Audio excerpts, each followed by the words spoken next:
हम लोग पढ़ रहे थे इलेक्ट्रॉनिक डिवाइसेस में लास्ट टर्न पे तुमने एक एक्सप्रेशन डिराइव किया था, एक्सप्रेशन फॉर कंडक्टिविटी और resistivity of semiconductor. P type semiconductor बनाया हमने, एन टाइप सेमीकंडक्टर बनाया। अब क्या करेंगे, आगे इसका यूज क्या रहेगा उसको समझने के लिए दोनों को जोड़कर जंक्शन बनाएंगे, पीएन जंक्शन। क्वेश्चन किस तरह से बनते हैं पीएन जंक्शन का? तुमसे पूछा गया था 2013 में पहली बार अंदर से बनाया था क्वेश्चन, जो पीछे किताब के क्वेश्चन में शामिल नहीं है, थ्योरी में से बनाया गया question. Name two important processes which take place during formation of PN junction. वो दो इंपॉर्टेंट प्रोसेस क्या होते हैं उनको भी समझेंगे। जो पीछे एग्जांपल, सॉलिड एग्जांपल पीछे बुक में बीच में चैप्टर के बीच में जो सॉलिड एग्जांपल दिया हुआ है 14.2 तक हमने डिस्कस किया था। वो बोला था 14.2 करके देखना, Ni2 = Na NH पर बेस।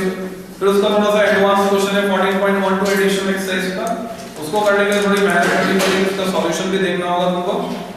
एक मेथड तो वो है, उसके अलावा ये मेथड और अवेलेबल है उसके सॉल्यूशन के लिए, जिसमें थोड़ी कम मैथमेटिक्स लगेगी। पर वहां तुम्हें ये बात समझ में आएगी कि किस तरह से होल कंसंट्रेशन भी अफेक्ट हो जाती है जब हम इम्प्योरिटी मिक्स करते हैं एन टाइप वाली, यानी पेंटावैलेंट इम्प्योरिटी। पेंटावैलेंट इम्प्योरिटी किस तरह से होल्स, नंबर ऑफ होल्स को अफेक्ट करती है, ये फैक्ट तुम्हें वहां पे समझना। तीसरा सॉलिड एग्जांपल है 14.3, वो इस एस्पेक्ट पर बेस्ड है, पीएन जंक्शन। मान लो मेरे पास ये पी टाइप और ये एन टाइप एक्सपेंसिव सेमीकंडक्टर है। तो क्या मैं सिंपली ग्लू लगाकर या फेविक्विक यहां लगाकर कैसे जोड़ सकता हूं? जोड़ तो सकता हूं, पर ये वैसा जंक्शन नहीं बनेगा जैसा मुझे चाहिए। मुझे जो पीएन जंक्शन चाहिए उसमें मैं चाहता हूं कि एटॉमिक लेवल पर इंटरेक्शन हो, और ये जो पीएन जंक्शन बना इसमें एटॉमिक लेवल पर कोई इंटरेक्शन नहीं होगा, बीच में तो एडहेसिव की लेयर आ जाएगी। तो तुम्हें ये इमेज माइंड में डालनी है, स्टोर करनी है, ये एटॉमिक लेवल पर इंटरेक्शन होता क्या है। तो जो भी पीएन जंक्शन हम बनाए उसमें इंटरेक्शन एटॉमिक लेवल पर चाहिए। तो स्पेशल टेक्निक्स हम यूज करते हैं, वो टेक्निक्स तो हमारे सिलेबस में नहीं है। डिफ्यूजन लेयर मेथड है, और कोई तरीका है पी टाइप सेमीकंडक्टर लेकर उसमें N type impurity higher concentration में एक एड से इंट्रोड्यूस करा देते हैं, फिर पीएन जंक्शन बनता है। पर वो टेक्निक्स हमको नहीं पढ़नी, हमें सिर्फ ये जानना है कि किसी भी तरीके से जो भी तरीका हमने इस्तेमाल किया पीएन जंक्शन बनाने के लिए, वो तरीका ऐसा होना चाहिए कि जब ये जंक्शन बने तो इंटरेक्शन एटॉमिक लेवल पर। इसको सिमुलेट करके दूसरे एग्जांपल से हम समझते हैं। फॉर एग्जांपल स्टील का जग, रेस्टोरेंट में जाते हैं, घर में तुमने देखा होगा स्टील का जग पानी पीने वाला, तो उसमें जो हैंडल जग से जुड़ा होता है वो कैसे जुड़ा होता है? ध्यान से देखोगे उस हैंडल को, उसमें दो डॉट के निशान नजर आएंगे और कुछ कोई फिलिंग मटेरियल नजर नहीं आएगा, कोई नट बोल्ट सिस्टम नहीं, कुछ नहीं। कढ़ाई में तो क्या होता है, रिवेट होती है हैंडल जोड़ने के लिए, यहाँ पर ऐसा कुछ नहीं है, रिवेट नहीं, बस दो डॉट नजर आएंगे। इसको कहते हैं कोल्ड वेल्डिंग। कैसी वेल्डिंग है? कोल्ड वेल्डिंग कैसे होती है? बिना मेटल को मेल्ट किए दोनों मेटल की शीट, वही स्टील है, सेम मटेरियल, हमने पढ़ा था 11th क्लास में, सेम टाइप ऑफ मॉलिक्यूल्स के बीच लगता है कोहेसिव फोर्स, इंटरएटॉमिक इंटरमॉलिक्यूलर फोर्स भी पढ़े तुमने।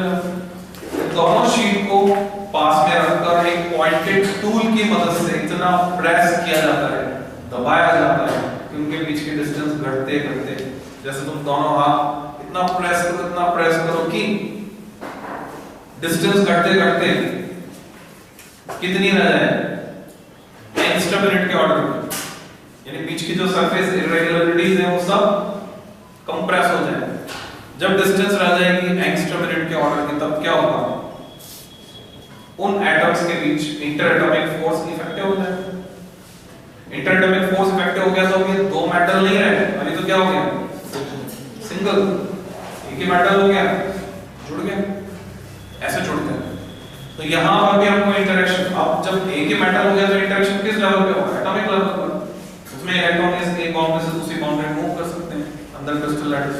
तो यहां पर भी हम ऐसा इंटरेक्शन चाहते हैं, P और N को जोड़े तो जंक्शन ऐसा बने जिसमें इंटरेक्शन एटॉमिक लेवल पर। Clear? Next heading PN junction.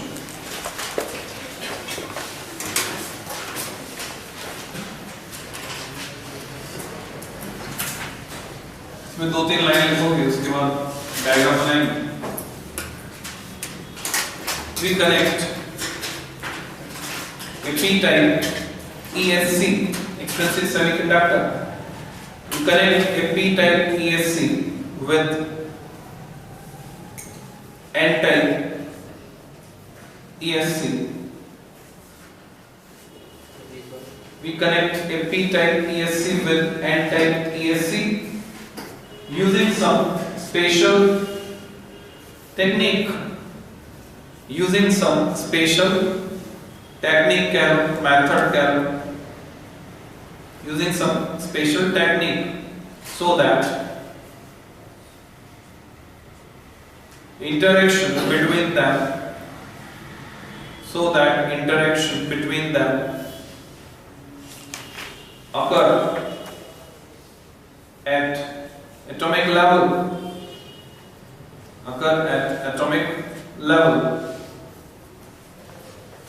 as shown करके डैश लगा दो। PN जंक्शन दिखाएंगे हम यहाँ पे, एक रेक्टेंगल बनाओ,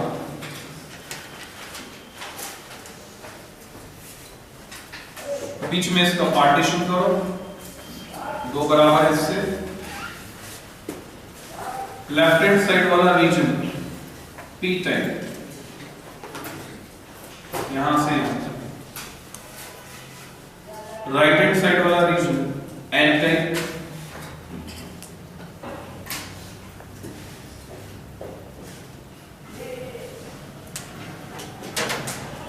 नियर द जंक्शन यहां पर कुछ दूरी में एक लेयर बन जाती है जिसको हम डिफाइन करेंगे। इतनी जगह, इसकी डिटेल हम बाद में फिल करेंगे, बाकी जगह की डिटेल फिल करते हैं।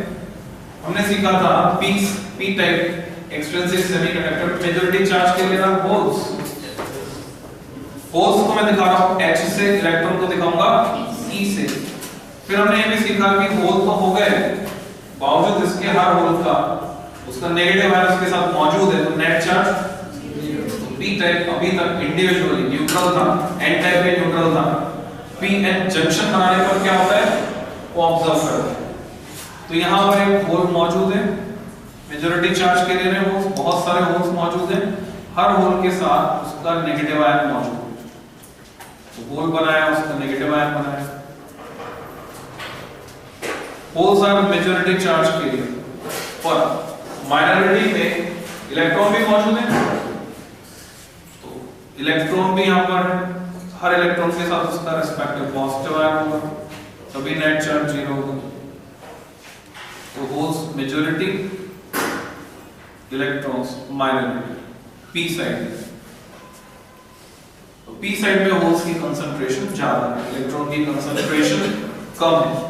N साइड में इसका उल्टा है, N साइड में जो है इलेक्ट्रॉन्स की कंसंट्रेशन ज्यादा है और हर इलेक्ट्रॉन के साथ उसका रिस्पेक्टिव पॉजिटिव आयन मौजूद है।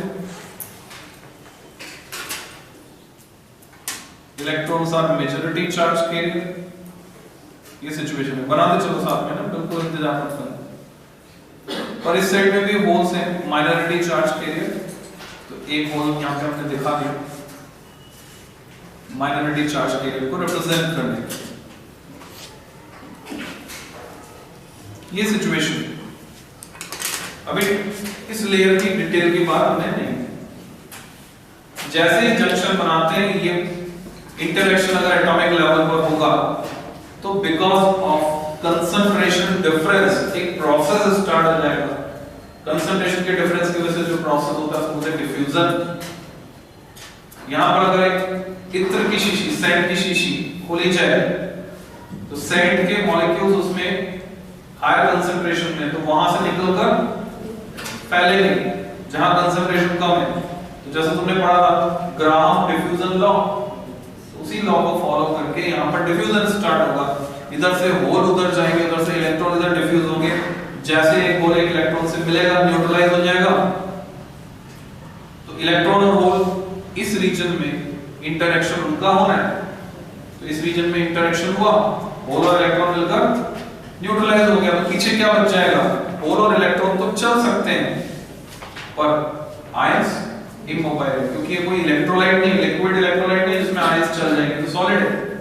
तो आयंस इमोबाइल है, तो यहाँ का होल यहाँ के इलेक्ट्रॉन से मिलकर न्यूट्रलाइज हो गया। पीछे क्या बचा? यहाँ बचा पॉजिटिव आयन, पॉजिटिव आयन, और इस साइड बच गए नेगेटिव आयन।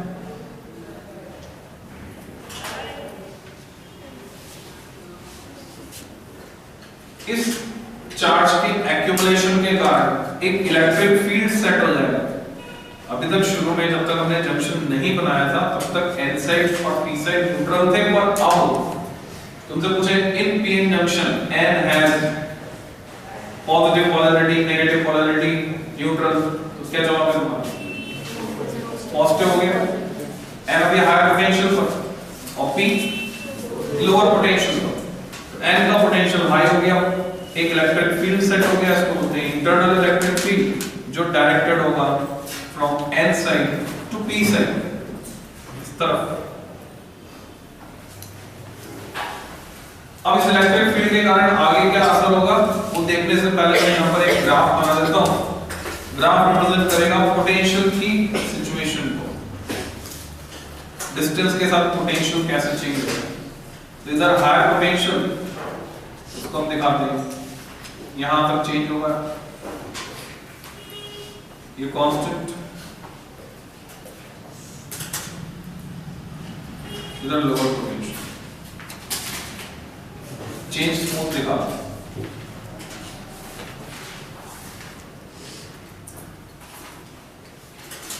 ये पोटेंशियल की ग्राफ रिप्रेजेंट कर रहा है पोटेंशियल।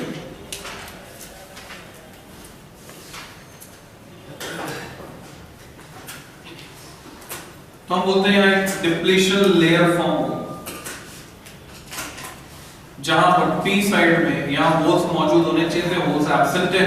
एन साइड में इलेक्ट्रॉन्स होने चाहिए थे, इलेक्ट्रॉन्स एब्सेंट है। ओजोन लेयर जहां पर ओजोन होनी चाहिए, ओजोन एब्सेंट है, तो बोलते हैं ओजोन डिप्लीशन। तो ऐसे यहां पर इस लेयर में जहां जो होना चाहिए वो नहीं है, तो बोलेंगे क्या है? डिप्लीशन लेयर, उसका डिप्लीशन।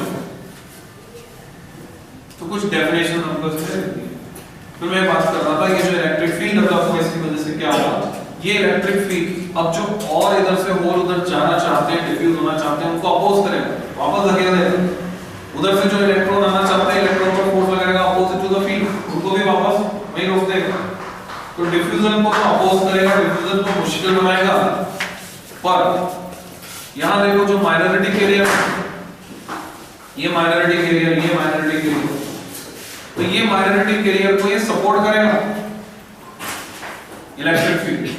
तो माइनॉरिटी कैरियर जब इलेक्ट्रिक फील्ड की वजह से चलेगा तो इस प्रोसेस को हम क्या नाम देंगे?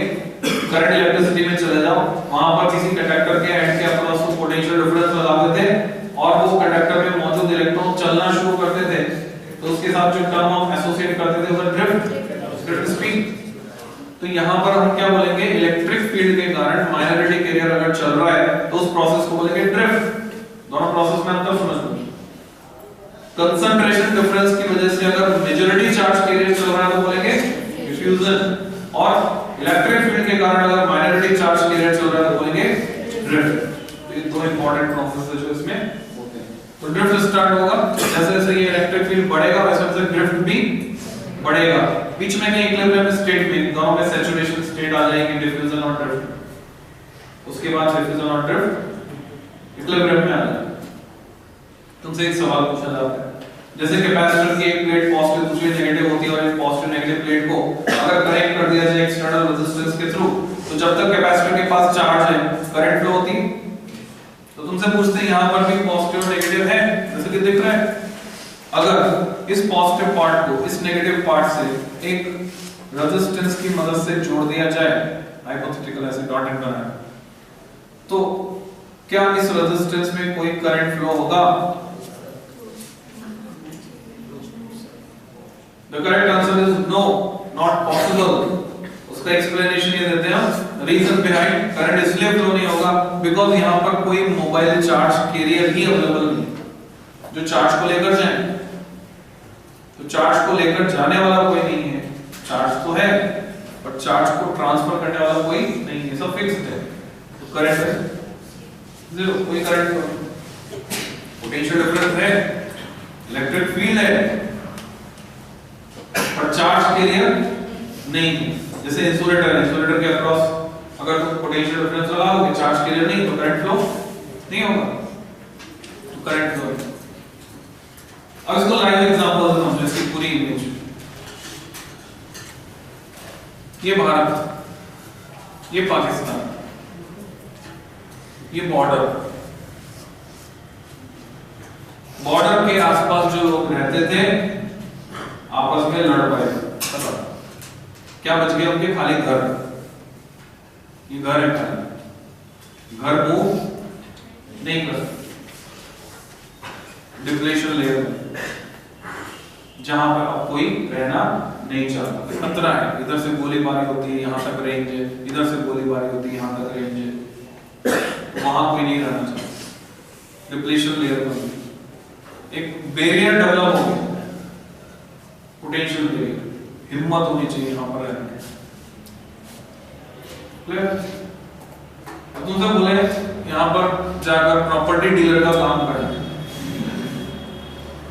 कौन चाहेगा इधर से उधर या उधर से उधर जाने के? कोई है नहीं, ना कोई मकान खरीदेगा ना कोई मकान बेचेगा, ये खाली मकान खाली पड़े रहेंगे, इसमें कोई आने वाला नहीं है।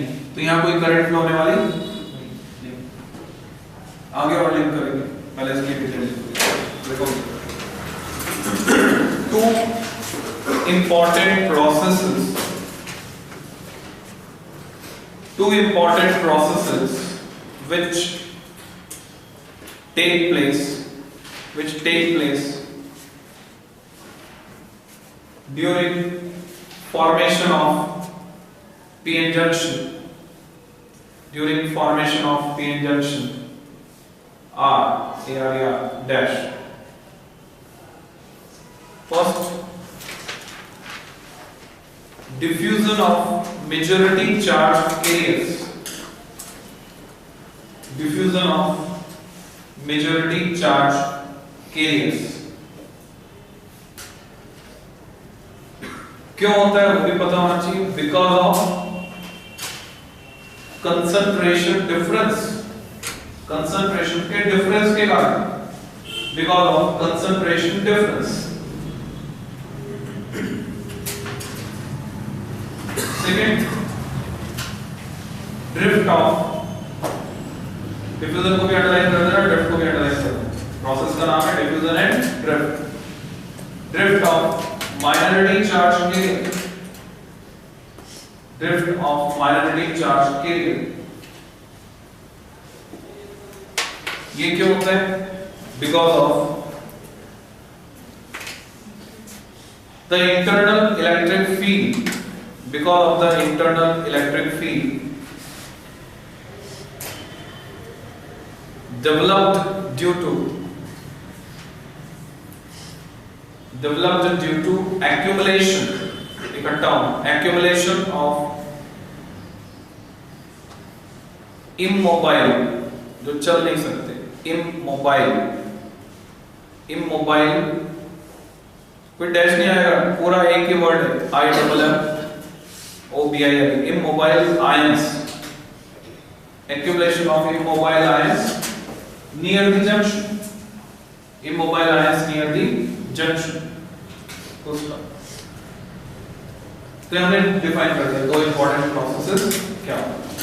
तो इसके डिप्लीशन लेयर को डिफाइन करें। Subheading depletion layer.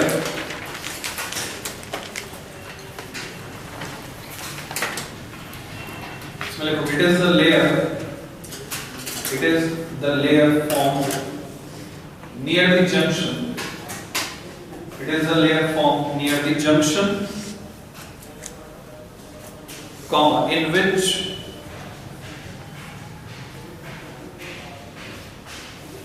holes are absent on p side. In which holes are absent on p side, and electrons are absent on n side. And electrons are absent on n side. Holes absent on p side, electrons absent on n side. इस layer को नाम देते हैं depletion layer. इसकी width जो है वो change होगी, किन किन फैक्टर्स पे डिपेंड करेगी डिप्लीशन लेयर की विड्थ? डोपिंग कंसंट्रेशन पर डिपेंड करेगी। अगर इधर होल्स ज्यादा इधर इलेक्ट्रॉन्स ज्यादा है तो प्रेशर आएगा इस पे, डिप्लीशन लेयर की विड्थ कम हो जाएगी। और अगर डोपिंग कंसंट्रेशन कम है तो यहां कोई नहीं रहना चाहेगा, डिप्लीशन लेयर की विड्थ बढ़ जाएगी। वो कैसे होगा वो आगे और भी स्टडी करेंगे और कौन से फैक्टर पे डिपेंड करेंगे। फिर लिखोगे अगली term potential barrier. Potential barrier इसका एक और नाम है, और कांटेक्ट पोटेंशियल। कांटेक्ट होने पर जो पोटेंशियल डेवलप हो, कांटेक्ट पोटेंशियल, दोनों नाम पता होना चाहिए, पोटेंशियल बैरियर और कांटेक्ट पोटेंशियल। तो इसकी वैल्यू भी हमें तैयार करनी है सिलिकॉन के लिए भी, जर्मेनियम के लिए। सिंबल बना दो V सबस्क्रिप्ट B, VP से दिखाएंगे इसको, VP। कंफ्यूज मत होना, एक तो होगा VP बैरियर पोटेंशियल, एक होगा VBD, BD मतलब ब्रेकडाउन, दोनों अलग अलग। आगे भी BD भी यूज करेंगे, अभी यूज करेंगे B subscript B barrier potential. It is the potential difference developed, it is the potential difference developed across the junction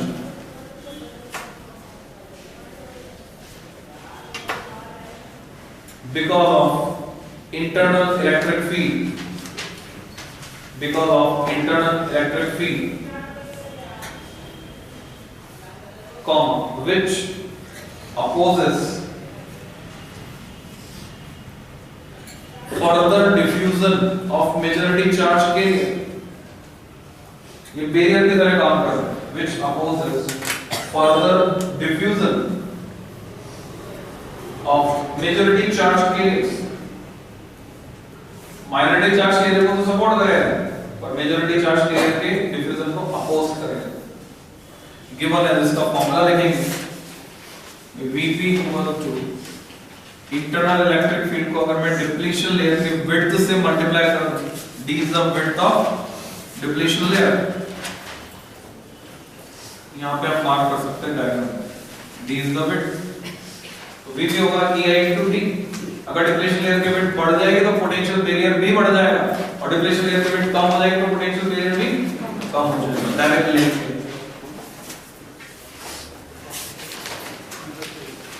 Vp कितना होगा जर्मेनियम के लिए देखेंगे, फिर सिलिकॉन के लिए देखेंगे। एक बात जो तुम बिना जाने भी बता सकते हो कि किसके लिए वैल्यू कम होगी, जर्मेनियम के लिए या सिलिकॉन के लिए? हर क्वांटिटी जर्मेनियम के लिए कम होगी, सिलिकॉन के लिए ज्यादा होगी। अभी तक जो डेटा तैयार किया तुमने, फॉरवर्ड एनर्जी क्या है, जर्मेनियम के लिए 0.7, सिलिकॉन के लिए 1.1। फिर तुमने तैयार किया temperature range, silicon 70, germanium 170। Okay, germanium 70, silicon 170, germanium के लिए 70, सिलिकॉन। और फिर उसके बाद तुमने क्या तैयार किया, जो डोनर एनर्जी लेवल या एक्सेप्टर एनर्जी लेवल का गैप था, डोनर एनर्जी लेवल का गैप कंडक्शन बैंड से जर्मेनियम के लिए 0.01 इलेक्ट्रॉन वोल्ट, सिलिकॉन के लिए 0.05। ऐसे ही एक्सेप्टर एनर्जी लेवल का गैप वैलेंस बैंड से 0.01 for germanium, 0.05 electron volt for silicon. अभी तक हम एनर्जी की बात कर रहे थे, तो एनर्जी को नापा था इलेक्ट्रॉन वोल्ट में, टेंपरेचर को नापा था डिग्री सेंटीग्रेड में। अभी बात कर रहे हैं पोटेंशियल की, तो उसको किस में नापेंगे, वोल्ट में। कंफ्यूज नहीं होना है, वोल्ट अलग है, इलेक्ट्रॉन वोल्ट अलग है। And this data is for germanium 0.2 से 0.3 तक वैरी करता है, एंड फॉर सिलिकॉन 0.6 से 0.7 तक वैरी करता है। ये हो गया बैरियर पोटेंशियल। दो डेटा नए और आगे ये भी तैयार है। अच्छा, इसको प्रैक्टिकली तुम वेरीफाई कर सकते हो जब फिजिक्स लैब में जाकर तुम ग्राफ प्लॉट करोगे, वहां पर तुम देखोगे जब तक ये बैरियर पोटेंशियल से ज्यादा पोटेंशियल इसके अपोजिट डायरेक्शन में नहीं लगाओगे तब तक डिफ्यूजन स्टार्ट नहीं होगा, और जब तक डिफ्यूजन स्टार्ट नहीं होगा करंट फ्लो नहीं होगा। तो ये प्रैक्टिकली तुम्हें मिलेगा ये वैल्यू। तो हमने पीएन जंक्शन को पढ़ लिया। अब इसका क्या करें, इसमें हम क्या करते हैं, दो इलेक्ट्रोड कनेक्ट करते हैं, एक इधर एक इधर। ऐसे सभी बच्चे जो पूरी क्लास नहीं करते किसी भी कारण से, चाहे उनकी जो भी मजबूरियां हो, मेरे से कोई एक्सपेक्टेशन मत रखना, समझ में नहीं आया तो it is up to you, तुम्हारी जिम्मेदारी है। मैं तब अब जिम्मेदारी ले सकता हूं समझाने की जबकि तुमने पूरी क्लास शुरू से लेकर आखिर तक, क्योंकि जब पूरी बात नहीं होगी तो पूरा समझ में नहीं आएगा, तो वैसा इफेक्ट नहीं आएगा। तो एक्सपेक्टेशन अपने कम कर लें। जो लोग टाइम को फॉलो नहीं कर पा रहे, चाहे कोई भी मजबूरियां हो, तो वो अपने एक्सपेक्टेशन में से कम कर लें। और पर्टिकुलरली ये जो चैप्टर है इनके लिए तो हाईली रिकमेंडेड है कि जरा से भी एक भी बात नहीं छूटे, क्योंकि इससे तुम्हारी फैमिलियरिटी बिल्कुल नहीं, नया पोर्शन है साथ में। ऐसे सिचुएशन में अगर कोई भी बात तुम्हारी मिस होती है तो आगे का समझ में आने की गारंटी मिली नहीं। पूरा में ध्यान से तुम सपोर्ट ले सकते हो, ठीक है, वीडियो लेक्चर बना रहे हैं, सपोर्ट है। पीएन जंक्शन में दो इलेक्ट्रोड मैंने जोड़े तो क्या बन गया, डायोड। लिखोगे नेक्स्ट लाइन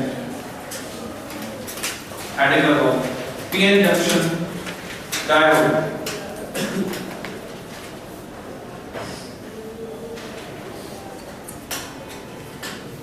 अंडरलाइन करके डायोड लगाओ, पीएन जंक्शन डायोड। सबसे पहले तुम इसका सिंबल बनाओ, ये इसका सर्किट सिंबल, ये निशान जैसे प्ले का बटन होता है, ट्रायंगल प्ले का बटन ये सिंबल होता है। फिर पॉज में दो वर्टिकल लाइन होती, दो की बजाय सिर्फ एक वर्टिकल लाइन है दिखाओ। तो ये जो सिंबल है विद टू इलेक्ट्रोड्स, इसको कहते हैं पीएन जंक्शन डायोड। सर्कल इसमें ऑप्शनल है, ऐसे सर्कल बना देते हैं, नहीं बनाओ तो भी चलेगा, बना दो तो भी चलेगा। PN junction diode. अब तुम्हें क्लियर होना चाहिए which one is p type and which side is n type। तो ये जो ट्रायंगल है this is p type and this is n, जो straight line.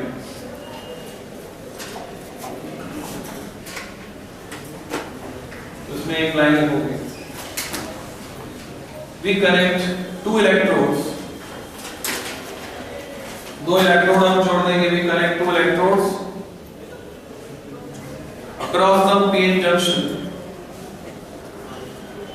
we connect two electrodes across the PN junction and the device so formed is called PN junction diode. Device so formed is called PN junction diode. हमने PN junction diode बना लिया, इसका इस्तेमाल क्या करें, इस्तेमाल समझने के लिए हम इसके कैरेक्टरिस्टिक्स स्टडी करेंगे पहले। हम देखेंगे बिहेव कैसे करता है, किसी से क्या काम लेना है वो डिपेंड करता है कि वो काम कैसे करता है, कौन सा काम अच्छा करता है। जो काम वो अच्छे तरीके से करता है, जिसमें उसका इंटरेस्ट है, अगर उससे वही काम लिया जाए तो आउटपुट ज्यादा मिलेगा, हमारा फायदा हो जाएगा। तो पहले स्टडी करते हैं इसका बिहेवियर कैसा है, फिर तय करेंगे इससे क्या काम है। बिहेवियर स्टडी करने के लिए इसको सर्किट में जोड़ना होगा। सर्किट में जोड़ने के लिए मेरे पास दो टर्मिनल है, दो टर्मिनल वाले डिवाइस को अगर मैं सर्किट में जोड़ता हूं तो दो तरह से जोड़ सकता हूं। एक तो जैसा दिख रहा है, बैटरी यहां लगाई मैंने, बैटरी का पॉजिटिव पी टाइप को नेगेटिव एन टाइप को, दूसरा इसको उल्टा कर, बैटरी का पॉजिटिव एन टाइप को और नेगेटिव पी टाइप। तो ये जो दो तरह से जोड़ने का तरीका हुआ, इसको हम क्या नाम देंगे? जब पॉजिटिव पी टाइप को मिल रहा है डायरेक्ट फॉरवर्ड तो बोलेंगे फॉरवर्ड बायस, और जब पॉजिटिव एन टाइप को मिल रहा है तो बोलेंगे रिवर्स बायस। तो दो तरह की बायसेस, दो तरह से वोल्टेज इसमें लगा सकते हैं, फॉरवर्ड और रिवर्स। जब बात करते थे रेजिस्टेंस के ओम्स लॉ में, तो रेजिस्टेंस में तो कोई पॉजिटिव नेगेटिव टर्मिनल नहीं होते थे, वहां कोई फर्क नहीं पड़ रहा, सीधा उल्टा, वहां कोई पोलैरिटी नहीं, यहां फर्क पड़ रहा है। इसलिए दो तरीके हो, दो तरीके से जोड़। नेक्स्ट है बायसिंग ऑफ पीएन जंक्शन, और इस पे प्रैक्टिकल है कैरेक्टरिस्टिक्स ड्रॉ करने की, तो ये आर्टिकल इंपॉर्टेंट हो जाता है, इस पर practical biasing of PN junction, इसमें डैश लगा के लिखोगे। A PN junction diode can be connected in a circuit. A PN junction diode can be connected in a circuit in following two way लिख सकते हो, manner लिख सकते हो, in following two ways dash. First, forward bias को मैं short में लिखूंगा FB, बोलूंगा भी FB। तुम्हारी मर्जी, तुम पूरा लिखना चाहो तो लिख सकते हो। एग्जाम में एक बार पूरा लिखकर अगर कई बार रिपीट हो रही टर्म तो तुम शॉर्ट फॉर्म यूज कर सकते हो। एक बार पूरा लिखकर उसके बाद ब्रैकेट में एफ भी लिखकर फिर तुम बार-बार जहां रिपीट हो रही वहां एफ भी यूज कर सकते हो। तो इसको डायग्राम में हम ऐसे दिखाएंगे, एक रेक्टेंगल बनाओ, इस रेक्टेंगल को दो बराबर हिस्सों में बांटो, एक साइड हो गई पी साइड, दूसरी एन साइड, बैटरी से कनेक्टेड दिखाओ इस तरह से कि P साइड पॉजिटिव से जुड़ी है, N साइड नेगेटिव से जुड़ी है, ये बैटरी होगी। तो हमें इसमें डिप्लीशन लेयर का स्टेटस बताना है, डिप्लीशन लेयर का क्या होगा। तुमसे एक नंबर में सवाल पूछा जाता है, जब इसको फॉरवर्ड बायस करते हो तो डिप्लीशन लेयर का क्या होगा, रिवर्स बायस करेंगे तो डिप्लीशन लेयर का क्या होगा। माना कि डिप्लीशन लेयर अभी यहां थी, डॉटेड लाइन से मैंने लिखा, दिस इज डिप्लीशन लेयर। तो अगर मैं फॉरवर्ड बायस करता हूं, उसका मतलब है इस टर्मिनल को पॉजिटिव पोलैरिटी, इस टर्मिनल को नेगेटिव पोलैरिटी में दे रहा हूं। ये पॉजिटिव इन होल्स को रिपेल करेगा, ये नेगेटिव इन इलेक्ट्रॉन्स को रिपेल करेगा, धकेलेगा, तो इनकी टेंडेंसी होगी इस रीजन में जाने की। अब यहां पर दो विचार बनते हैं, कुछ बच्चे बोलते हैं जब यहां पर आएंगे तो और ज्यादा डिफ्यूजन हो जाएगा, तो लेयर और बड़े हो जाना चाहिए। कुछ बच्चे बोलते हैं नहीं, डिफ्यूजन तो नहीं हो पाएगा, ये रोक रहा है बैरियर, पर ये पास में जाने की कोशिश करेंगे तो डिप्लीशन लेयर की विड्थ कम हो जानी चाहिए। हम इसको लिंक कर देते हैं, कोई कंफ्यूजन नहीं रहे, लाइव एग्जांपल से। ऐसा कहा जा रहा है कि प्रधानमंत्री नरेंद्र मोदी का कोई हिडन एजेंडा है कि वो जो मिलिट्री से रिटायर होते जा रहे लोग, उन रिटायर्ड लोगों को, मिलिट्री से रिटायर्ड लोगों को ऑप्शन दे रहे हैं कि आप जाकर सीमा पर बस जाओ। मान लो ऐसा ही कोई ऑप्शन पाकिस्तान से भी दिया जाए मिलिट्री से रिटायर्ड लोगों को कि आप जाकर सीमा पर बस जाओ, वहां पर आपको प्रोत्साहन के लिए एडिशनल वहां जमीन आपके नाम कर देंगे, वहीं पर आप जाकर रहो। तो मिलिट्री वाले लोग जब सीमा पर रहने लगेंगे तो दोनों देशों को फायदा है। जो गैर कानूनी काम है, वो गैर कानूनी काम करने वाले लोग डरेंगे, बॉर्डर पे जो स्मगलिंग होती है या दूसरी जो भी चीजें गैर कानूनी तरीके से होती है वो सब डिप्रेस होंगे। तो ठीक है, उनको प्रोत्साहन दिया कि आप यहां जाकर रहो, कुछ पैसा आपको देंगे और आपको कुछ जमीन देंगे। तो जब वो लोग यहां आकर रहने लगेंगे तो ये जो खाली मकान है थोड़े थोड़े बढ़ने लगेंगे, तो डिप्लीशन लेयर की विड्थ कम हो जाएगी। इधर से फोर्स किया जा रहा है, तो हम डिप्लीशन लेयर को दिखाएंगे यहां से शिफ्ट होकर इसके विड्थ कम हो। ये एक्चुअल नहीं पता मुझे ऐसा है कि नहीं, ठीक है, इट मे बी रूमर। तुम सोचो नहीं इन्होंने बोला क्लास में, तो मुझे नहीं पता कि ऐसा कोई एजेंडा है या नहीं है, ऐसा कुछ हो रहा है कि नहीं हो रहा है। उड़ती हुई अफवाह मैंने सुनी थी, मैंने नहीं बनाई अफवाह, किसी और की अफवाह है। ये सही बात है, बहुत अच्छी बात। तो ये डिप्लीशन लेयर की विड्थ कम होगी। क्वेश्चन जब पूछा जाएगा क्या होगा, डिप्लीशन लेयर की विड्थ कम हो जाएगी तो potential variance VB = EI × D, D कम होने से VB कम हो जाएगा। तो एक लाइन लिखते हैं इसके नीचे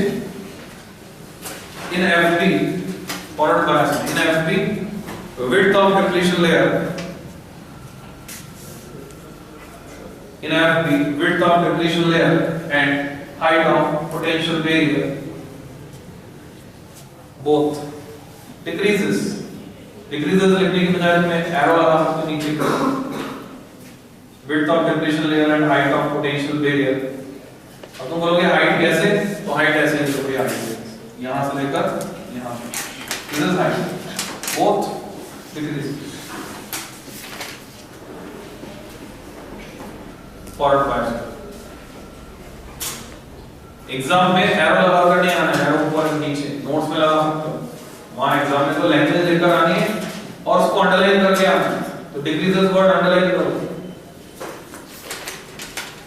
second RB reverse bias. Reverse bias में क्या होगा, फिर से डायग्राम बनाओ, एक रेक्टेंगल सेंटर लाइन, अब की बार पी टाइप को कनेक्ट करेंगे बैटरी के नेगेटिव से, बैटरी को रिवर्स कर देंगे, उल्टा करेंगे, एन टाइप को पॉजिटिव, पी टाइप को नेगेटिव। डिप्लीशन लेयर जो शुरू में यहां थी डॉटेड लाइन से दिखा रही, तो इसका क्या होगा प्रेडिक्ट करो कि बार ये टर्म नेगेटिव है और ये है पॉजिटिव। ये नेगेटिव होल्स को अपनी तरफ खींचेगा और पॉजिटिव इलेक्ट्रॉन्स को अपनी तरफ खींचेगा, तो यहां पर डिप्लीशन लेयर की विड्थ बढ़ जाएगी। सरकार ने तो लोग दिया, प्रोत्साहन दिया, पर परिवार वालों ने मना कर दिया, नहीं सीमा पर नहीं जाना, ये खतरा है, आपके जरिए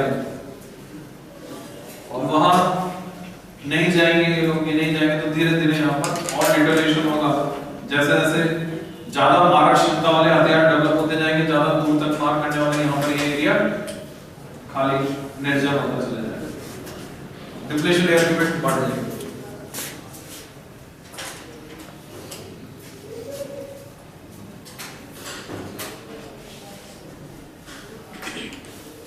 ये बढ़ेगा, एक लाइन लिख दोगे सिमेट्री में, in RB width of depletion layer as well as height of potential barrier both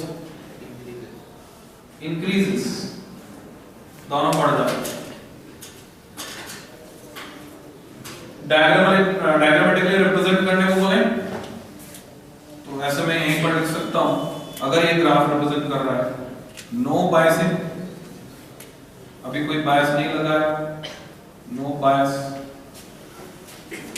तो फॉरवर्ड बायस का ग्राफ कैसा हो जाएगा, ये जो रेड से दिखाया है हो जाएगा फॉरवर्ड बायस कम हो गया, तो रिवर्स बायस का कैसा हो जाएगा, बढ़ गया,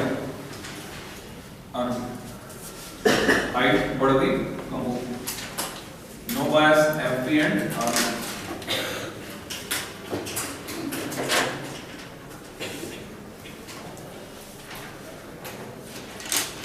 और ज्यादा इसके बारे में जानने के लिए इसके कैरेक्टरिस्टिक्स स्टडी करें। Next start characteristics of PN junction diode. Characteristic word का मतलब होता है ग्राफ। जैसे तुमने ओम्स लॉ पढ़ा था तो वीआई कैरेक्टरिस्टिक खींचे थे, इसके लिए भी बोलने के लिए हम बोल देते हैं वीआई कैरेक्टरिस्टिक, और जब खींचते हैं तो वीआई नहीं खींचते। अगर वीआई बोलेंगे तो इसका मतलब होता है y एक्सिस पर वोल्टेज और x एक्सिस पर करंट। यहां पर एक कंफ्यूजन क्रिएट होता है, ध्यान से समझ लेना। यहां जब पीएन जंक्शन डायोड के लिए बनाते तो उल्टा बनाते हैं, करंट को लेते हैं y एक्सिस पर और वोल्टेज को लेते हैं x एक्सिस पर, क्योंकि x एक्सिस पर वो क्वांटिटी ली जाती है जिसको तुम कंट्रोल कर सकते हो यूनिफॉर्मली। तो यहां पर यूनिफॉर्म कंट्रोल हम कर सकते हैं वोल्टेज का, करंट को हम कंट्रोल नहीं कर सकते, करंट का अकॉर्डिंगली फ्लो। ओम्स लॉ में हम करंट को कंट्रोल कर पा रहे थे यूनिफॉर्मली, तो I को हमने x एक्सिस पर लिया, V को y एक्सिस। जैसे जब तुम इलाकों में ग्राफ प्लॉट करते थे, velocity time, acceleration time, displacement time, तो टाइम को हमेशा x एक्सिस पर क्यों लेते थे, उसको कंट्रोल कर पा रहे, यूनिफॉर्मली वेरी कर पा। तो जब तुमसे ओमिक नॉन ओमिक पूछा जाता है, तुमसे क्या गलती हो जाती है, गलती समझ लो और मत करना। ओमिक के लिए तुमने ग्राफ बनाया है, दिस इज ओमिक और लीनियर डिवाइस। जब नॉन ओमिक के लिए पूछते हैं तुम इसके लिए लिख देते हो नाइट्रोम वायर और यहां पर ग्राफ बनाते हो ऐसा, लिख देते हो PN junction diode non ohmic, पर यहां पर VI लिख देते हो, which is because this is not VI, this is I curve। ये ध्यान कैरेक्टरिस्टिक्स में first FB forward bias characteristic. जब मुझे ग्राफ बनाना है सर्किट चाहिए, सर्किट का लिंक तुम ओम्स लॉ वाले से ले लो, तुम ये रेजिस्टेंस मत बनाना, इसकी जगह खाली छोड़ के बाकी बना लो, मैं समझाने के लिए बना रहा हूं। ओम्स लॉ में तुमने सर्किट कैसे बनाया था, एक रेजिस्टेंस था, इसके एंड्स के क्रॉस पोटेंशियल डिफरेंस नापने के लिए पैरेलल में तुमने वोल्टमीटर लगाया, सीरीज में करंट अगर मिली एम्पियर के ऑर्डर की थी तो मिली एमीटर लगाया, क्योंकि मिली एम्पियर के ऑर्डर की करंट होगी तो अमीटर नहीं नाप सकता, उसको मिली एमीटर ही नाप सकता है। तुम्हें एक चम्मच दवा पीनी है तो बाल्टी में नाप कर नहीं पी सकते, चम्मच में नापना पड़ेगा। वहां पर ओम्स लॉ में तुमने क्या किया था, बैटरी लगाई, करंट ऑन ऑफ करने के लिए की लगाई, और एक से ज्यादा रीडिंग ऑब्टेन करने के लिए रियोस्टेट लगाया था। ये सर्किट याद आ रहा है, ये तुम्हारे समझने के लिए बनाया है, यहां पर थोड़ा मॉडिफिकेशन किया। इसकी फाइन डिटेल तुम्हें और ये क्लियर होनी चाहिए कि मैं वोल्ट मीटर को एक तो ऐसे लगा सकता हूं जैसे दिखा, और दूसरा यहां कनेक्ट करने के बजाय यहां कनेक्ट कर सकता हूं। अगर वोल्ट मीटर और अमीटर दोनों आइडियल हैं तो कोई फर्क नहीं पड़ रहा मैं ऐसे जोड़ूं या ऐसे जोड़ूं, दोनों ही केस में रेजिस्टेंस की वैल्यू एग्जैक्ट आएगी। मान लो 5 ओम है तो 5 ओम ही मिलेगी अगर वो आइडियल है। आइडियल केस में अमीटर का रेजिस्टेंस 0, वोल्ट मीटर का इनफाइनाइट। पर अगर आइडियल नहीं और मैंने ऐसे जोड़ा और रेजिस्टेंस है 5 ओम, तो अभी रेजिस्टेंस 5 ओम से ज्यादा आएगा इससे कैलकुलेशन करने पर, क्योंकि R होता है V/I, और ये जो वोल्ट मीटर है इस पे होने वाला ड्रॉप प्लस इस पे होने वाला ड्रॉप नापेगा तो ज्यादा नाप देगा, V ज्यादा, R = V/I, R ज्यादा। और अगर मैंने ऐसे कनेक्ट करने के बजाय यहां जोड़ा तो अभी रेजिस्टेंस 5 ओम से कम मिलेगा अगर एग्जैक्ट 5 है। रीजन, वोल्ट मीटर तो सही वोल्टेज नापेगा, पर ये अमीटर वोल्ट मीटर में फ्लो होने वाली प्लस रेजिस्टेंस में फ्लो होने वाली दोनों करंट को मिलाकर नापेगा तो ज्यादा करंट नाप देगा, एंड R = V/I, डिनोमिनेटर बड़ा होगा तो रेजिस्टेंस छोटा होगा। ये कांसेप्ट इसलिए रिवाइज करा दिया, एडवांस में भी 2-2 बार इस सर्किट की डिटेल को पूछा जा चुका है, ये तुम्हें एकदम क्रिस्टल क्लियर हो। बिल्कुल एग्जैक्टली सेम सर्किट किसके लिए बनेगा, पीएन जंक्शन डायोड के लिए। Slide modification, PN junction diode और रेजिस्टेंस में बेसिक डिफरेंस ये है कि इसमें पोलैरिटी होती है, P type N type, resistance में नहीं होती है। तो अगर मैं फॉरवर्ड बायस में जोड़ रहा हूं तो ये पीएन जंक्शन डायोड, इसके कैरेक्टरिस्टिक्स स्टडी करने के लिए इसके साथ पैरेलल में वोल्ट मीटर दोनों तरह से जोड़ सकता हूं, दोनों तरीके मैंने तुम्हें समझा दिए, पहले भी जोड़ सकता हूं अमीटर के बाद भी जोड़ सकता हूं। यहां पे लगाया मिली अमीटर, तुम में से कोई बच्चा आगे बोले सर हमारे प्रैक्टिकल में तो ऐसे नहीं जोड़ा था, उन्होंने बोला ऐसे जोड़ो, ठीक है, मैं पता होना चाहिए फाइन डिटेल्स की कि यहां जोड़ रहे तो क्या अंतर है और यहां जोड़ रहे तो क्या अंतर। जब अंतर पता है तो तुम्हारी मर्जी, तुम कैसे भी जोड़ो।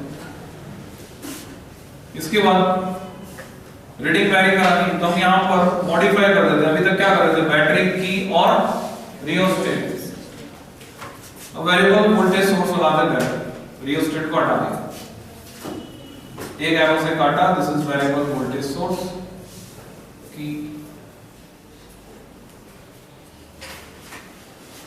अब इसकी नॉब है हमारे पास, नॉब से सीधे यानी रियोस्टेट इनबिल्ट है बैटरी के साथ। एक्चुअल में बैटरी नहीं होती, जो सेटअप प्रैक्टिकल का होता है उसमें क्या होता है, एसी को डीसी में बदलते रेक्टिफायर होता है, पावर सप्लाई डिजाइन में रेक्टिफायर बनाना सीखोगे तुम कल के लेक्चर में। तो ये बन गया volt meter plus minus milli ammeter plus minus PN junction diode. Forward bias, reverse bias के लिए क्या करें,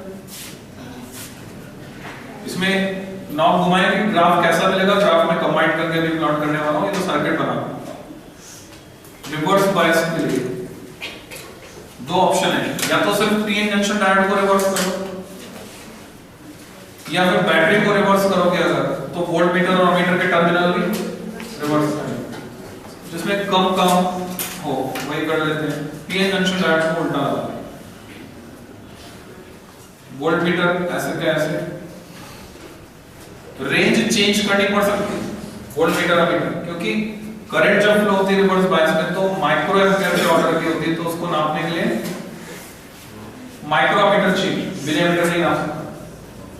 रिवर्स बायस में करंट बहुत कम फ्लो होती है, वोल्टेज थोड़ा ज्यादा लगा रहा है। बैटरी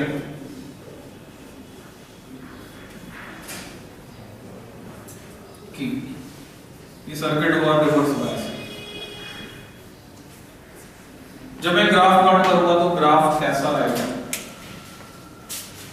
कैरेक्टरिस्टिक कंबाइन करके मैं प्लॉट कर रहा हूं।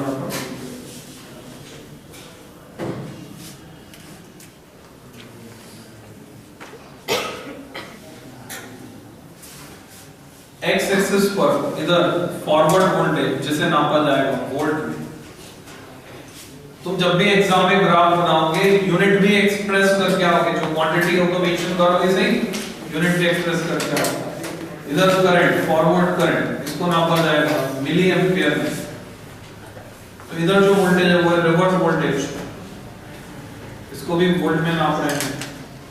और इधर जो करंट है रिवर्स डायरेक्शन में, ये रिवर्स करंट इसको नाप रहे हैं माइक्रो एम्पियर, ऊपर मिली एम्पियर नीचे माइक्रो एम्पियर। फॉरवर्ड बायस हो गया।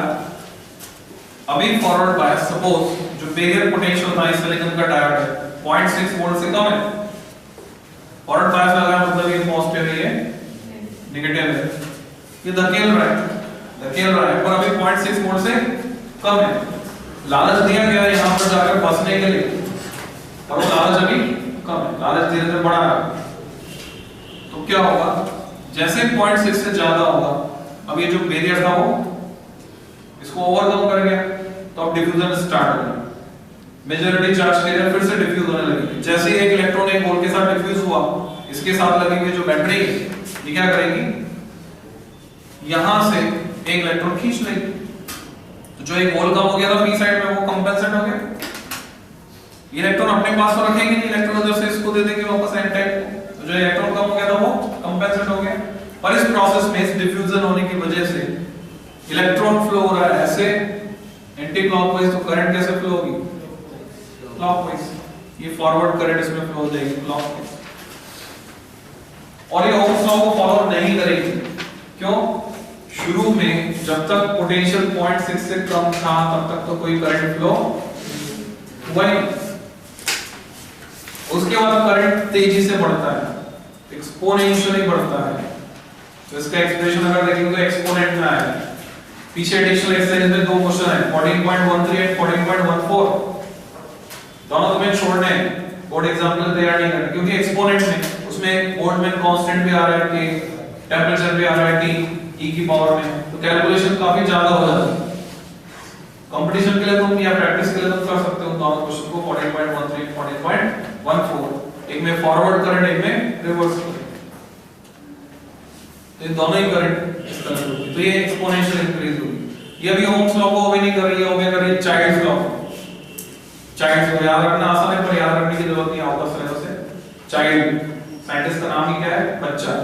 तो चाइल्ड्स लॉ कहता है current I proportional V raised to power 3/2, I is not proportional to V, I is proportional V raised to power 3/2, ये चाइल्ड्स लॉ। तो ये तो हो गया forward bias, forward bias characteristic ऐसे बिहेव करता है। हमने क्या किया, उसको रिवर्स बायस। रिवर्स बायस में क्या होगा, ये पॉजिटिव ये नेगेटिव, मेजॉरिटी चार्ज कैरियर तो एक दूसरे से दूर हटेंगे, डिफ्यूजन नहीं होगा। फॉरवर्ड बायस में करंट फ्लो रही है because of diffusion of majority charge career. Reverse bias में ड्रिफ्ट को सपोर्ट कर रहा है, तो ड्रिफ्ट की वजह से करंट फ्लो होगी।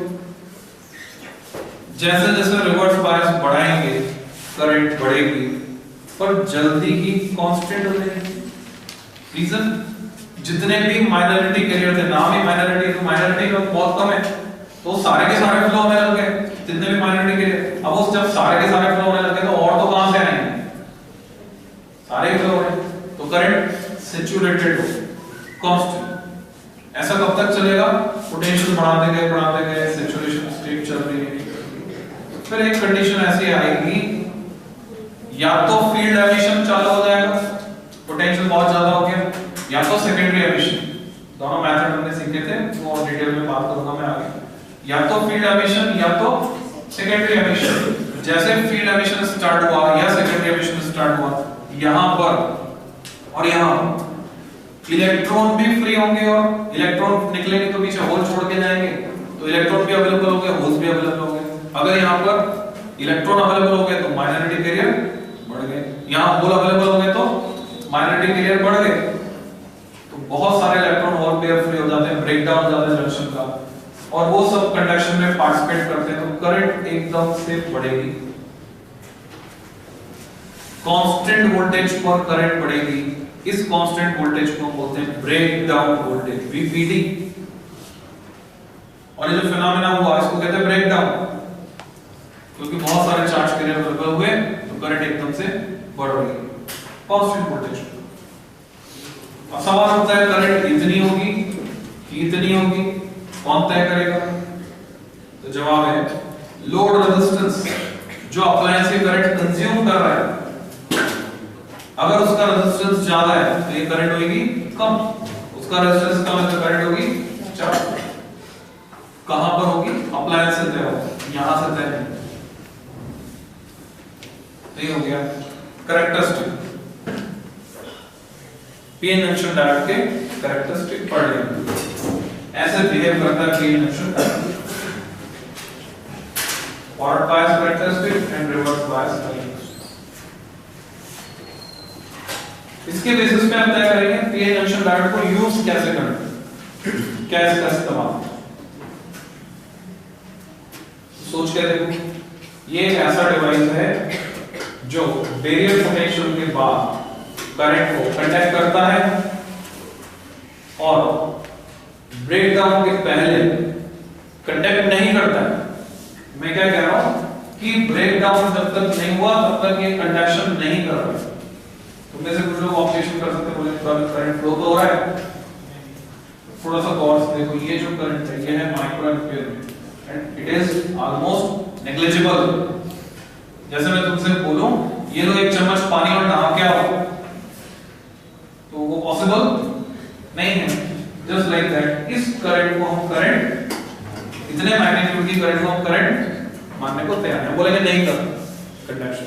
हाँ, ब्रेकडाउन के बाद कंडक्शन हो रहा है। तो इस प्रॉपर्टी को यूज करके हमने सोचा रेक्टिफायर बनाते हैं। रेक्टिफायर क्या होता है, रेक्टिफिकेशन क्या होता है, वो सब पढ़ना है। तो नेक्स्ट आर्टिकल पहले ग्राफ बनाने के बाद रेक्टिफिकेशन, जैसा नाम है वैसे ही रेक्टिफिकेशन मतलब to make in same direction, एक ही डायरेक्शन में कर देना। जैसे तुमसे बोलते हैं अपनी गलतियों को रेक्टिफाई करो, प्रीवियस पेपर्स में तुमने जो मिस्टेक्स की हैं वो रिपीट ना हो, उनको रेक्टिफाई करके लिखो। तो रेक्टिफिकेशन एक ही डायरेक्शन में करना, सही करना। तो AC अल्टरनेटिव करंट हमें पता है half cycle positive, half cycle negative. अगर उसको एक ही डायरेक्शन में कर दिया जाए तो AC कन्वर्ट हो जाएगी DC। तो ये जो प्रोसेस होगा उसको नाम देंगे रेक्टिफिकेशन। देखो, it is the process of making in same direction. It is the process of making in same direction.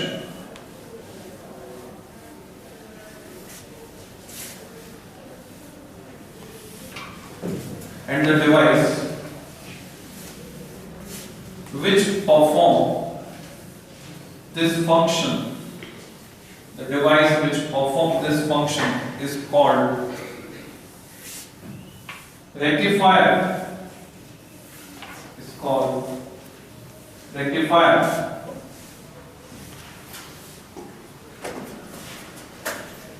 Full stop. Principle किसी रेक्टिफायर का प्रिंसिपल क्या है, किस प्रिंसिपल पे काम करेगा रेक्टिफायर। तो अगर तुम्हें याद रहा हो प्रिंसिपल में कॉमन लैंग्वेज कहां से स्टार्ट करते हैं, working is based on the fact that, देखो और लिखने के दौरान सोचो कि कोई रेक्टिफायर कैसे काम करेगा। कि जब पीएन जंक्शन डायोड को फॉरवर्ड बायस करेंगे तो करंट को जाने देगा और रिवर्स बायस करेंगे तो लॉक कर देगा। वन वे वाल्व की तरह, यूनिडायरेक्शनल स्विच की तरह काम करेगा। It's working is based on the fact that A PN junction diode conducts electric current when forward biased FB and it does not conduct when RB, it does not conduct when reverse biased, bracket देखो, before breakdown, condition है साथ में, before breakdown reverse bias करने पर conduct नहीं कर रहा है, पर कब, बिफोर ब्रेकडाउन। तो इस फैक्ट को हम यूज करेंगे। Next line, using above fact we can make following types of rectifiers. Using above fact we can make following types of rectifiers. कौन कौन से rectifiers बना सकते हैं? Following types of rectifiers. That's all. First, half wave rectifier. Half wave rectifier. जैसा नाम है वैसा काम है, आधी वेव को एक ही डायरेक्शन में कर देगा, तो बोलेंगे हाफ वेव रेक्टिफायर। इससे पहले कि हम इसकी वर्किंग को समझें, तुम्हें ये फैक्ट क्लियर होना चाहिए। कुछ क्वेश्चन तुमसे डायरेक्ट पूछे जाते हैं, conceptual question. PN junction diode में पी टाइप और एन टाइप के अलग-अलग सिचुएशन दिखाई जाती है, तुमसे पूछा जाता है बताओ ये एफबी है कि आरबी, फॉरवर्ड बायस है कि रिवर्स बायस। बहुत आसान है पहचानना, देखो एक्टिविटी करके। ये कोई पीएन जंक्शन डायोड और मैंने दिखाया कि पी साइड को मैं दे रहा हूं 5 वोल्ट और एन साइड को मैंने अर्थ के सिंबल से कनेक्ट किया, मतलब 0 वोल्ट। तुमने जवाब दिया क्योंकि पी साइड को हायर वोल्टेज मिल रहा है, so it is forward bias. मैंने मॉडिफिकेशन किया, यहां पर इसे हटाकर मैंने लिखा 10 वोल्ट, क्योंकि पी टाइप को एन टाइप से कम मिल रहा है, तो रिवर्स बायस। और मॉडिफिकेशन किया मैंने, यहां पर भी माइनस लगा दिया, माइनस लगा दिया, क्योंकि -5 -10 से बड़ा होता है। Now it become forward bias. Clear? तुम्हें पता होना चाहिए कब एफबी हो रहा है, कब आरबी। अब ये एक्सरसाइज हम कर सकते हैं। हाफ वेव रेक्टिफायर या कोई भी रेक्टिफायर में एसेंशियली, एक वर्ड होता है एसेंशियली, मतलब डिजायर। एसेंशियली हम यूज करते हैं ट्रांसफार्मर। बिना ट्रांसफार्मर यूज किए रेक्टिफायर नहीं बनाते, उसका कारण समझो। हालांकि ट्रांसफार्मर का कोई रोल नहीं है, ट्रांसफार्मर डीसी में काम नहीं करता, ट्रांसफार्मर का इनपुट भी एसी और आउटपुट भी एसी है। बावजूद इसके हम रेक्टिफायर जिसमें कि एसी से डीसी में बदल रहे हैं, उसमें ट्रांसफार्मर यूज करते हैं। उसका रीजन ये है कि घर में हमारे जो डीसी की रिक्वायरमेंट है वो बहुत कम है, हमें चाहिए 3 वोल्ट, 4.5 वोल्ट या तो 6 वोल्ट, 9 वोल्ट, 12 वोल्ट। जबकि घर में जो डोमेस्टिक एसी आ रही है उसकी सप्लाई 220 वोल्ट। तो हमारे पास दो ऑप्शन है, मान लो मुझे 6 वोल्ट चाहिए, 220 से 6 वोल्ट कम करने का तरीका, या तो मैं क्या करूं, 220 को पहले 220 वोल्ट डीसी में बदलूं रेक्टिफायर लगाकर। अब डीसी में बदल दिया तो डीसी को कम करने का एक ही तरीका रेजिस्टेंस लगाओ, फिर मैं रेजिस्टेंस लगाकर 220 को 6 वोल्ट में कम करूं।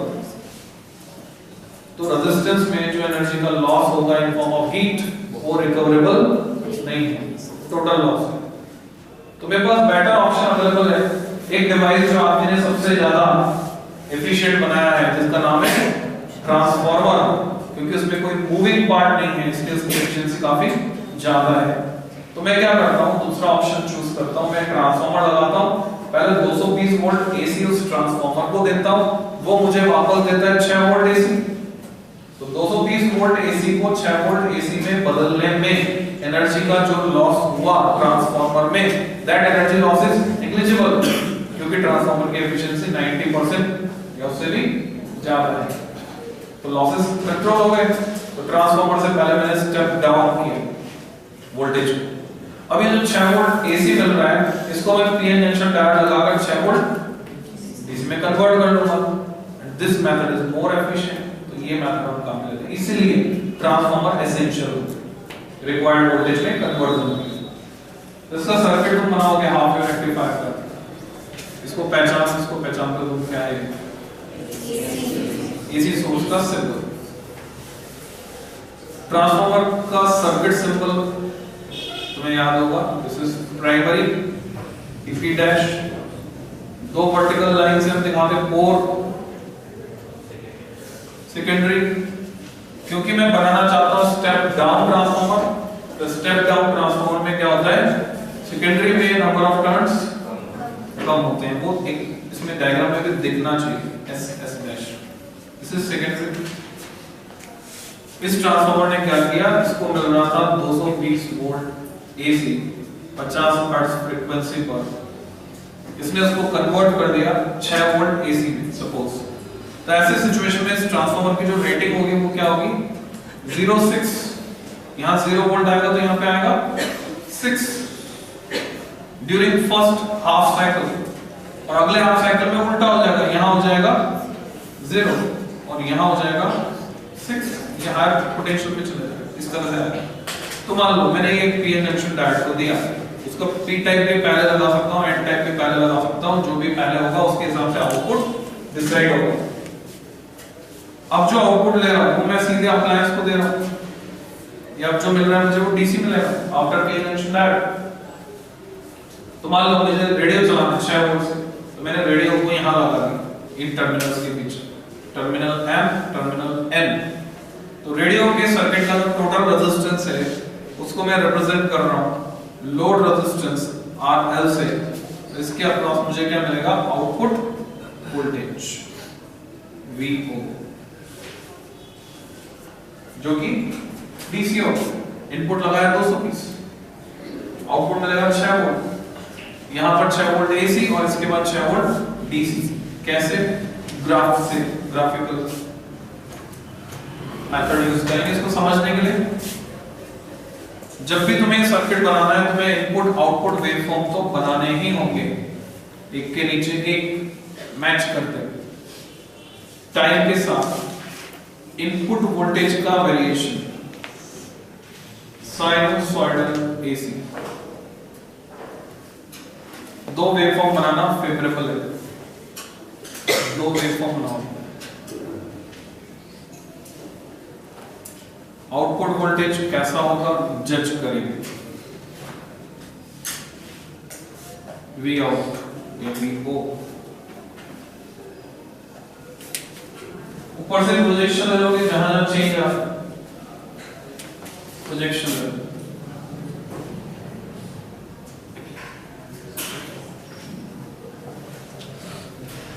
ये पॉजिटिव पार्ट आया साइकिल का, suppose this is 6, this is 0, diode F भी हुआ कि R भी हुआ, P साइड को 6, N साइड को 0, करंट पास करेगा, करंट फ्लो होगी M to N, M is at higher potential, N is at lower potential. ये पार्ट आपको यहां पे मिल जाएगा ऐसा का ऐसा।